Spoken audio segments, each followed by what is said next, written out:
बिस्मिल्लाहिर्रहमानिर्रहीम। Dear students, हम online lectures का आगाज़ कर रहे हैं।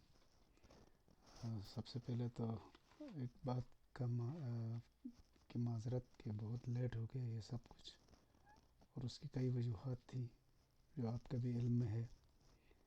बहरहाल देर आयत दुरुस्त आयत। अब यहाँ से आगे इंशाल्लाह वक्त ज़ाया किए बगैर टाइम टू टाइम आपको लेक्चर सेंड किए जाएंगे, बस आपने गौर से पढ़ना है। इससे पहले आपको एक बुक सेंड की जा चुकी है, पीडीएफ में है, और उस बुक से भी आपने इस्तेफ़ादा करना है। इस पहले चैप्टर का नाम सेल साइकिल है, जिसको हम मुख्तलिफ़ टुकड़ों में या चंक्स में आपको ऑफ़र करेंगे। और सेल साइकिल से पहले चंद बुनियादी बातें हम याद रखें, जहन में रखें, ताज़ा करें जहन में, तो अच्छा रहेगा, आसानी से समझ में आएगा। उनमें से पहली बात सेल है। सेल क्या है? आपको इल्म है, सेल यूनिट ऑफ लाइफ है। All living things are composed of one or more sales.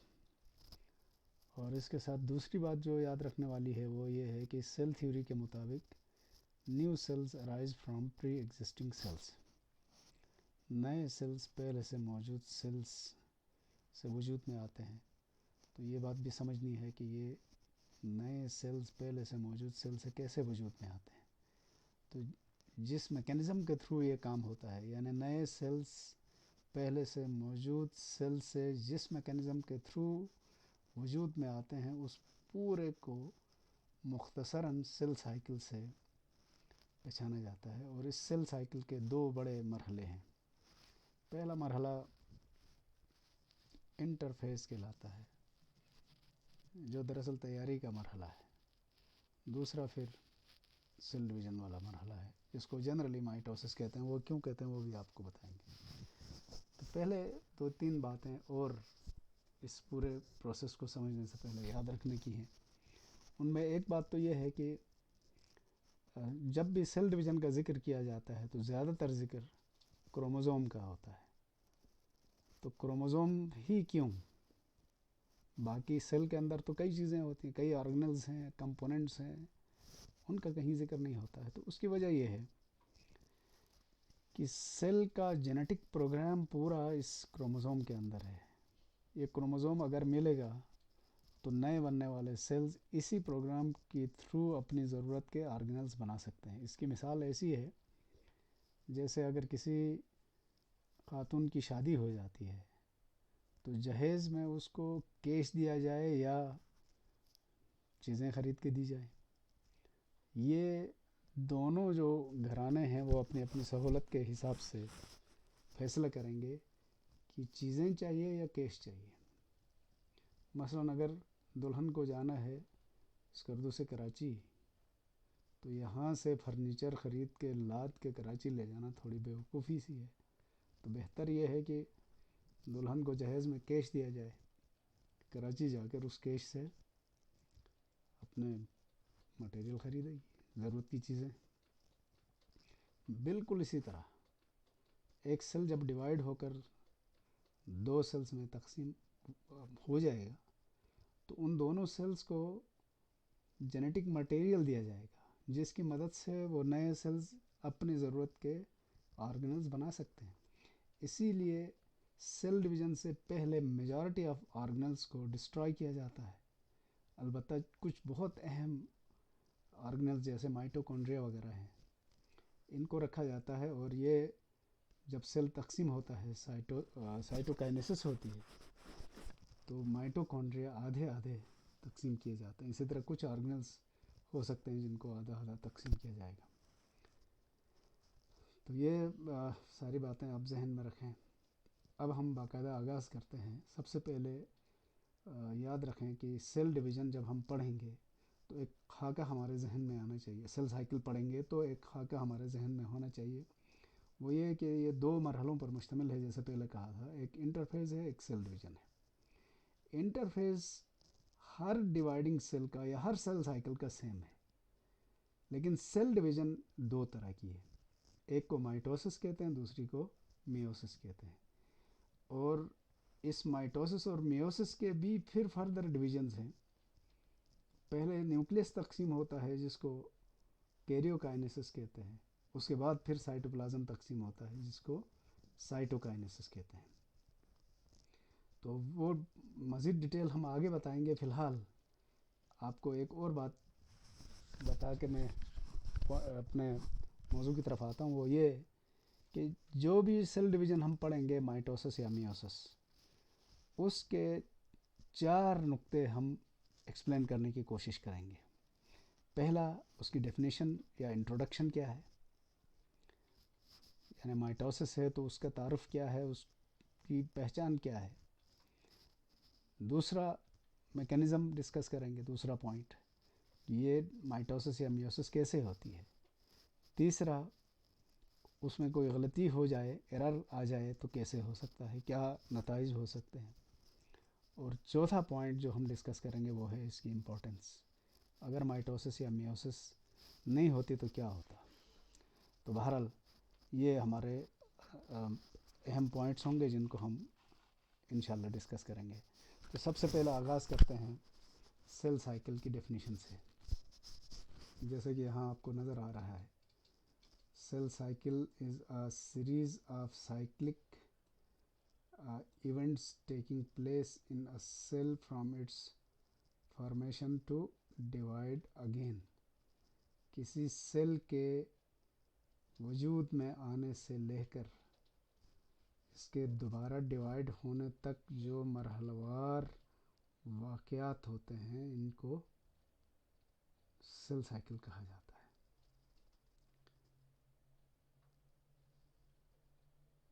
ये अब इसको पहले जैसे कहा था कि 2 हिस्सों में तकसीम किया जाता है, इंटरफेस और सेल डिवीज़न। अब देखते हैं ये इंटरफेस में क्या होता है। ये एक छोटा सा स्केच है। सेल साइकिल के मरहले बताए गए हैं। सेल साइकिल का पहला मरहला इंटरफेस है, प्रिपरेटरी फेज़। जब ये प्रिपरेशन कंप्लीट हो जाएगी तो फिर सेल डिवीज़न होगी, और सेल डिवीज़न में पहले कैरियोकाइनेसिस, उसके बाद फिर साइटोकाइनेसिस होगा। और साइटोकाइनेसिस के नतीजे में जो सेल्स बनेंगे 2 या 4, वो डॉटर सेल्स कहलाएंगे और साइज़ में छोटे होंगे। ये इनको फिर टाइम लगेगा मैच्योर होने में। असल में मैच्योर सेल के वजूद में आने का नाम ही इंटरफेज़ है। इसका मतलब जब नए सेल्स वजूद में आते हैं तो वो एक दफ़ा फिर इंटरफेज़ में जाएंगे। इंटरफेज़ के बाद जिस सेल को मज़ीद डिवाइड होना है वो सेल साइकिल में दाखिल होगा, और जिसको डिवाइड नहीं होना है, अब जिसके प्रोग्राम में ये डिवीज़न शामिल नहीं है, वो इस साइकिल से आउट हो जाएगा। और वो आउट इस तरह से होगा कि इसको G0 फेज़ कहते हैं। वो स्पेशलाइज होकर कोई और काम करेगा, वो डिवाइड नहीं होगा। ये है जी। अच्छा, इसके बाद अगला वो है, इससे पहले मैं एक और चीज़ बता दूं। ये स्लाइड बहुत ज़रूरी है। ये समरी है दरअसल पूरे सेल साइकिल की। इसमें सबसे पहले आप देखें, ये इंटरफेज़ के 3 मरहले हैं। इंटरफेज़ का पहला मरहला ये कहलाता है G1 फेज़। G1 का मतलब ग्रोथ 1 भी है, गैप 1 भी है। ग्रोथ 1 भी है और गैप 1 भी है। उसके बाद ये है एस फेज़। एस फेज़ का मतलब सिंथेसिस है, सिंथेसिस फेज़, क्योंकि यहाँ पर डीएनए की सिंथेसाइजिंग होगी। और इसके बाद है G2 फेज़, और G2 फेज़ का मतलब गैप 2 या ग्रोथ 2 है। और ये हमारी असल में इंटरफेस है। इसके बाद आखिरी ये जो स्टेप है ये एम फेज़ है। एम फेज़ माइटोटिक फेज़ है दरअसल। तो अब ज़रा एक और चीज़ पर गौर करें। इंटरफेज़ यहाँ से शुरू होकर इधर ख़त्म हुआ है, तो मोस्ट ऑफ द टाइम जो इस सेल साइकिल का लिया गया है ये इस मरहले में इस्तेमाल हुआ है। इनमें भी G1 फेज़ में सबसे ज़्यादा टाइम लगा है, S फेज़ में उससे थोड़ा सा कम लगा है, G2 फेज़ में और कम लगा है, M फेज़ में यानी सेल डिवीज़न में बहुत कम टाइम लगा है। इसकी मिसाल यूँ ले लें, अगर कोई सेल साइकिल 24 घंटे में मुकम्मल हो रहा होता है या 24 घंटे में मुकम्मल होने वाला हो सेल साइकिल, तो उसके तकरीबन 11 घंटे G1 फेज़ में इस्तेमाल होंगे, तकरीबन 9 घंटों के करीब ये S फेज़ में इस्तेमाल होंगे और 3 से 3.5 घंटे G2 फेज़ में लगेंगे। सिर्फ आधा घंटा सेल डिवीज़न में लगेगा। तो यहाँ से अंदाज़ा लगा लें कि जो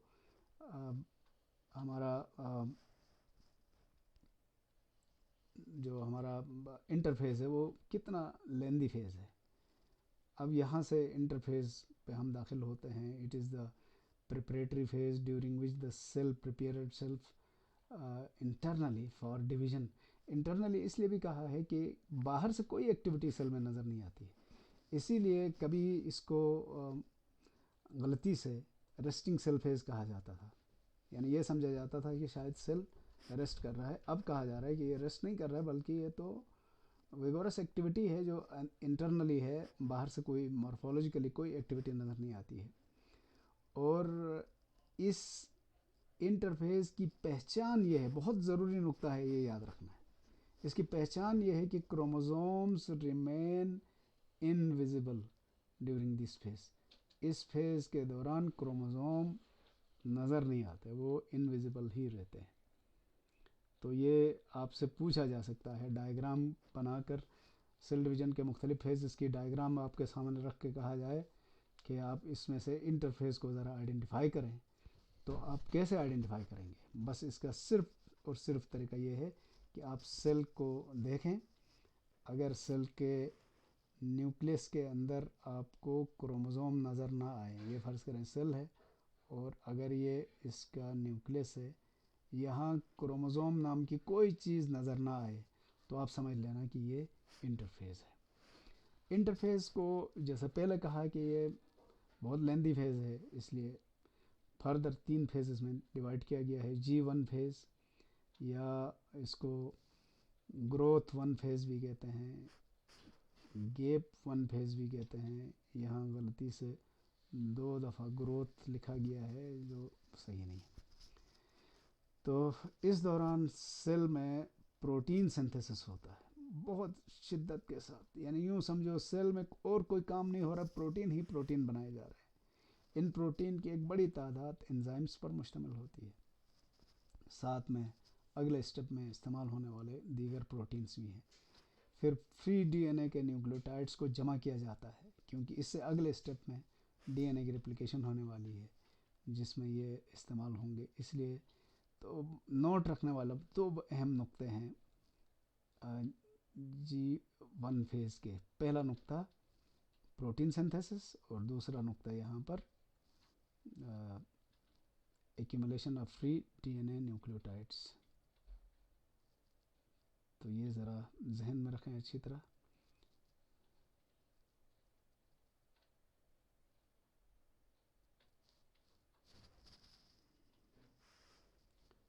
आई एम सॉरी, थोड़ा सा